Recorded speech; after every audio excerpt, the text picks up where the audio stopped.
Vangari kumba. Nevamwe uneshamwa. All right. Vatadzoka vatatorara kumba. Saka vanhu vatarise. Nendo manheru manje. Iyo ndipo wakauya mumba. Okay. Ini nabana ndembokwanisa kana kuita kana zvandainyatsoziva bhana ndangoziva kuti munhu ndisekuruka. Saka mangwana ndikamuka ndichite kuno mumwe wangu ndikati zvanga zvichiitika manheru vanhu vanotsanangura zvanga zvichiitika. Ndikanditi ndakwanisa kuudza sekuru vana baba vavo avo. Vangotsika-tsika vangonyara.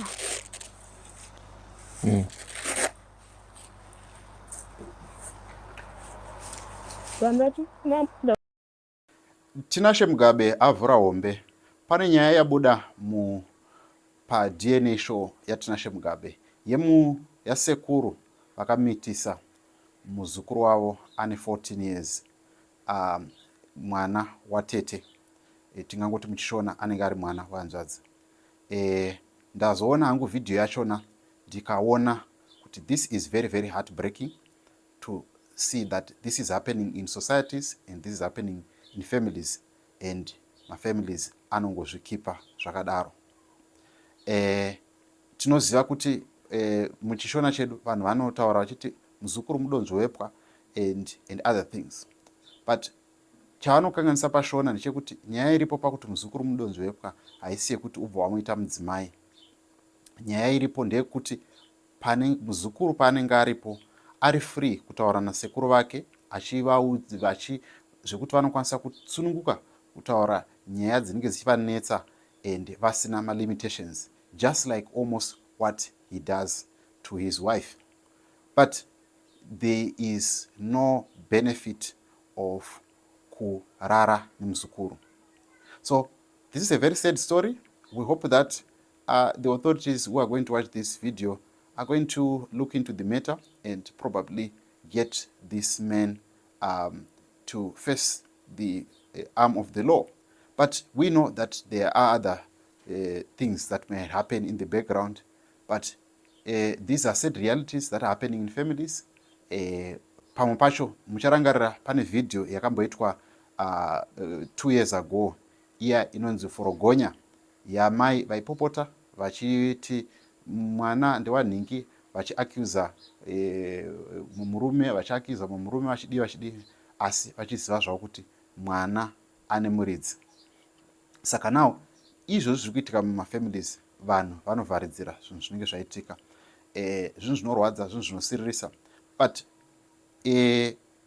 mubvunzo wangu ndewokuti chishona chedu oro tsika dzedu oro masetup edu ekumamisha angagadziriswe sei kuti tive neyatingati common ground. Nekuti chandinoona ndechekuti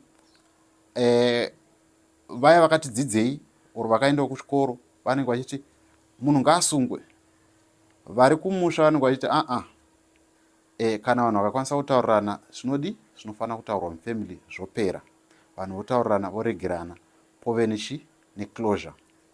But on both sides, mubvunzo wangu ndewekuti ndezvipi zvinopa closure zviri better, closure yekuti munotaurirana sefamily kana kuti closure yekuti inoenda kumapurisa muzotsvagwa masocial worker kana kuti mapsychologist anozokuonesai muzokwanisa kutaurirana.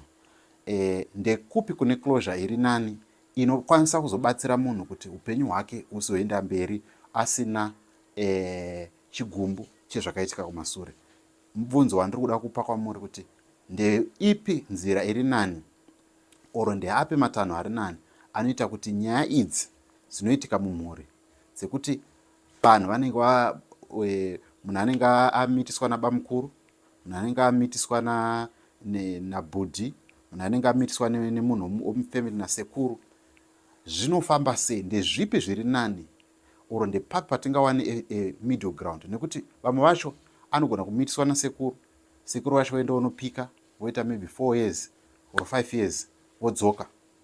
Vadzoka havachati sori, munhu uyauya maybe anogona kusanga asati aroorwa kana kuti ozoroorwa akurarama futi nestill trauma iyaya yes akaripotera munhu akaenda kujeri, asi trauma yezvaakaitwa nasekuru zviya zvahaana kuwana munhu kana kuti social worker akagara naye pasi akamudzidzisa kuti trauma iyi, how do you deal with it? So mubvunzo wangu ndokuti ndeipi role yatingakwanise kubatsira kuti these issues can be solved, which will help the victim in a holistic way, which will enable them to move forward and have a better future, or vanga vane pfungwa dzinenge dzakavhurika, or pfungwa dzinenge vagare vasina chigumbu mumwoyo mavo. Toda kunzwa kubva kwamuri. Do you think machiefs should play this role? Do you think people like pastors should play these roles?